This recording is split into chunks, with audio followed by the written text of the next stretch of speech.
আছেন যে গত 24/4/2026 শুক্রবার দিবাগত রাত্রে 8টার দিকে বাকুন্ডা পূর্বপাড়া গেরদা ইউনিয়ন আদর্শ গ্রামের একটি মেয়ে যার বয়স 7 বছর, নাম আইরিন আক্তার বিনা ওরফে কবিতা, এই মেয়েটি নিখোঁজ হয়। নিখোঁজ হওয়ার পরেই তার পরিবার এবং স্থানীয় লোকজন তাকে সন্ধান করে, কিন্তু ব্যর্থ হয়। পরের দিন তার বাবা থানায় এসে একটি নিখোঁজ জিডি দায়ের করে। নিখোঁজ জিডি পাওয়ার পরপরই কোতোয়ালি থানা পুলিশ নিখোঁজ জিডির তদন্তে নামে এবং সার্বক্ষণিক ওই পরিবারের সাথে যোগাযোগ রাখে এবং স্থানীয়ভাবে তাকে সন্ধান করার চেষ্টা করে, কিন্তু বিগত 7 দিনও তার কোনো খোঁজ পাওয়া যায়নি। এরপরে গত 30/4/2026 সকাল অনুমান 9টা 30 ঘটিকার সময় বাকুন্ডা কমিউনিটি ক্লিনিকের পাশে অদূরেই, এটা বাকুন্ডা রেল স্টেশনের অদূরে একটি জায়গায় রেল লাইনের নিচে এই একটি মেয়ের পচা গলার দেহ পাওয়া যায়। তো প্রাথমিকভাবে এই লাশটি ডিকম্পোজ ছিল, কোনো কিছু বোঝা যায়নি। পরবর্তীতে তার পরনের যে জামাটি ছিল এটি দেখে তার পরিবার শনাক্ত করতে পারে যে এই বডিটি হচ্ছে যে সেই নিখোঁজ আমাদের আইরিন আক্তার বিনা ওরফে কবিতার মৃতদেহ। তো লাশটি পচন ধরায় আমরা সিআইডি পিবিআইকে খবর দিই এবং সুরতহাল প্রস্তুত করি। তারা এসে ডিএনএ সংগ্রহের জন্য আলামত সংগ্রহ করে এবং পরবর্তীতে সুরতহাল প্রস্তুতপূর্বক আমরা এটি মৃতদেহটি ময়নাতদন্তের জন্য মেডিকেল কলেজে পাঠিয়ে দিই। এক পর্যায়ে আমরা আমাদের তদন্ত তো জিডি যখন করে বাদী, তখন থেকে আমাদের তদন্ত শুরু হয়।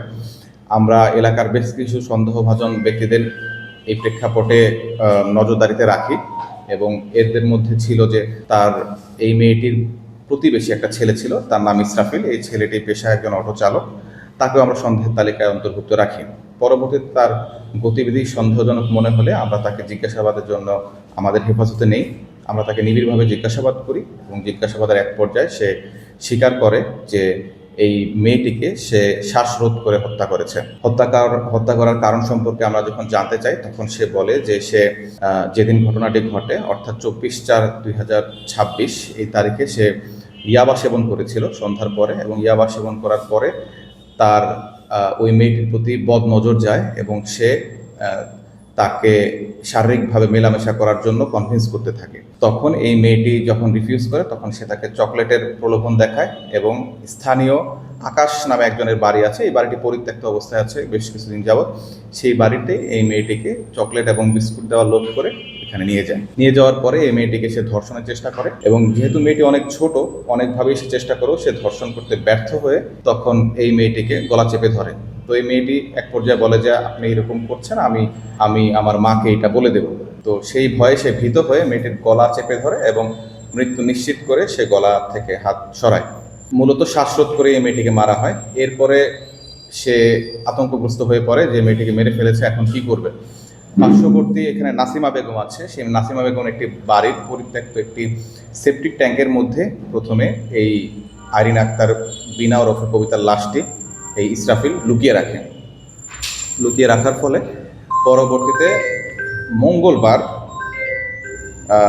মঙ্গলবার দিবাগত রাত্রে এই নাসিমা যখন প্রকৃতি তাকে সাড়া দিয়ে টয়লেট করতে যায় তখন সে দেখে যে ওইখানে একটি দুর্গন্ধর মতো পায়। তো দুর্গন্ধ পেলে তার সন্দেহ হয় এবং সে এই যে সেপটিক ট্যাঙ্ক আছে এই ট্যাঙ্কের ঢাকনাটি উঠানোর পরে সে দেখতে পায় যে একটি মৃতদেহটি অলরেডি ফুলে গেছে এবং তাকে পরিচয় শনাক্ত করা সম্ভব হয়নি। তো সে যেহেতু জানতো যে একটি মেয়ে তার প্রতিবেশী নিখোঁজ আছে, সে ব্যাপারটি চেপে যায়, কারণ তারও 2টি ছেলে আছে। তো সে ভাবে যে এই হত্যার দায়ে তার উপরে কোনোভাবে চলে না আসে।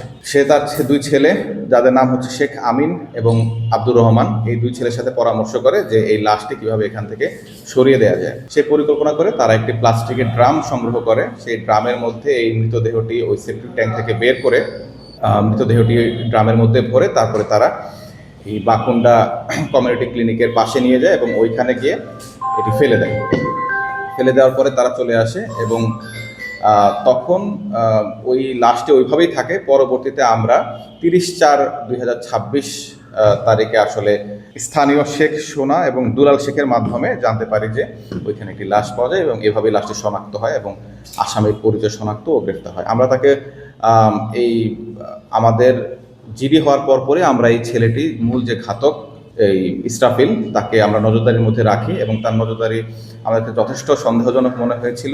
আমরা সিভিল পুলিশ তার পেছনে মানে দিয়ে রাখি যাতে করে তার মুভমেন্ট সম্পর্কে বোঝা যায় এবং তার আচরণ সম্পর্কে আমরা জানতে পারি। তো আমাদের কাছে শুরু থেকেই তাকে সন্দেহজনক মনে হয়েছিল। এক পর্যায়ে আমরা জিজ্ঞাসাবাদ করলে সে সব কিছু স্বীকার করে।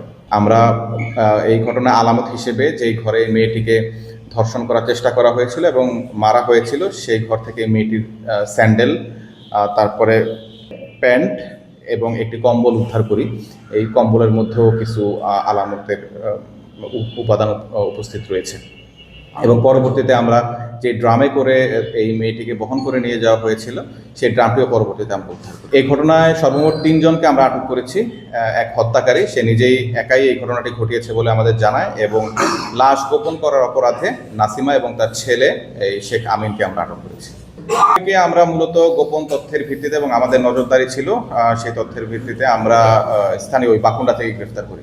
আসামি নিজের বাড়িতেই ছিল এবং সে ওই লাশ যখন শনাক্ত হয়, উদ্ধার হয়, সে এই বাদীর সাথেই ছিল, মানে ভিকটিমের বাবার সাথেই ছিল এবং পরবর্তী হঠাৎ করে সে আবার সটকে পড়ে। তো সটকে পড়ার পরও যেহেতু আমরা পূর্ব থেকে তাকে নজরদারিতে রেখেছিলাম এবং লোক দিয়ে রেখেছিলাম তার পেছনে, আমাদের তার গতিবিধি আমরা জানতাম, তখন আমাদের মনে হয়েছে যে সে সরে পড়ার চেষ্টা করছে, তখন আমরা রাস্তা থেকে তাকে ধরে ফেলি।